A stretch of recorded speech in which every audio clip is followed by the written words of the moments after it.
Assalamualaikum warahmatullahi wabarakatuh. Di sini saya akan menjelaskan pengertian akhlak kepada Allah. Sebelum saya menjelaskan pengertian akhlak kepada Allah, saya akan menjelaskan terlebih dahulu yaitu akhlak. Akhlak menurut bahasa adalah budi pekerti, tingkah laku, tata krama, sopan santun, adab dan tindakan. Sedangkan menurut istilah, akhlak merupakan tingkah laku atau sikap seseorang yang sudah menjadi kebiasaan setiap individu, dan kebiasaan tersebut selalu terlihat dalam perbuatan sehari-hari. Pengertian akhlak pada Allah. Akhlak yang baik kepada Allah adalah ridho terhadap hukumnya, baik secara syar'i maupun secara takdir. Jika Allah menakdirkan sesuatu kepada seorang muslim yang tidak disukai oleh muslim itu, dia merasa ridho, menerima, dan bersabar. Akhlak kepada Allah Subhanahu wa Ta'ala dapat diartikan sebagai sikap atau perbuatan yang seharusnya dilakukan oleh manusia sebagai makhluk kepada Allah sebagai Khalik. Sekurang-kurangnya ada 4 alasan mengapa manusia perlu berakhlak kepada Allah Subhanahu wa Ta'ala. Yang pertama, karena Allah Subhanahu wa Ta'ala yang menciptakan manusia. Dia yang menciptakan manusia dari air yang dikeluarkan dari tulang rusuk dan tulang punggung. Hal ini sebagaimana difirmankan Allah dalam surah At-Tahrik ayat 5-7 yang berarti, maka hendaklah manusia memperhatikan dari apakah dia diciptakan. Dia diciptakan dari air atau mani yang terpancar dari tulang sulbi atau punggung dan tulang dada. Yang kedua, karena Allah Subhanahu wa Ta'ala yang memperlengkapkan panca indera berupa pendengaran, penglihatan, akal pikiran, dan hati, serta anggota badan yang kokoh dan sempurna kepada manusia. Allah Subhanahu wa Ta'ala berfirman dalam surah An-Nahl ayat 78 yang berarti, dan Allah telah mengeluarkan kamu dari perut ibumu dalam keadaan tidak mengetahui sesuatu apapun, dan Dia memberikan kamu pendengaran, penglihatan, dan hati agar kamu bersyukur. Yang ketiga, karena Allah Subhanahu wa Ta'ala yang menyediakan berbagai bahan dan sarana yang diperlukan bagi manusia untuk hidup, seperti bahan makanan yang berasal dari tumbuh-tumbuhan, air, udara, binatang ternak, dan lainnya.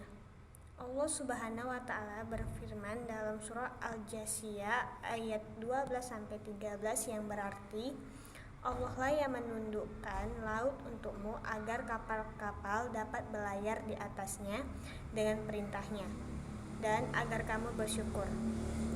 Dan Dia menundukkan apa yang ada di langit dan apa yang ada di bumi untuk semuanya sebagai rahmat darinya. Sungguh dalam hal yang demikian itu benar-benar terdapat tanda-tanda atau kebesaran Allah bagi orang-orang yang berfikir. Yang keempat, Allah Subhanahu wa Ta'ala yang memuliakan manusia dengan diberikannya kemampuan daratan dan lautan. Allah Subhanahu wa Ta'ala berfirman dalam surah Al-Isra ayat 70 yang berarti, dan sungguh kami telah memuliakan anak-anak cucu Adam, dan kami angkut mereka di laut dan di darat, dan kami beri mereka rezeki dari yang baik-baik, dan kami lebihkan mereka di atas banyak makhluk yang kami ciptakan dengan kelebihan yang sempurna.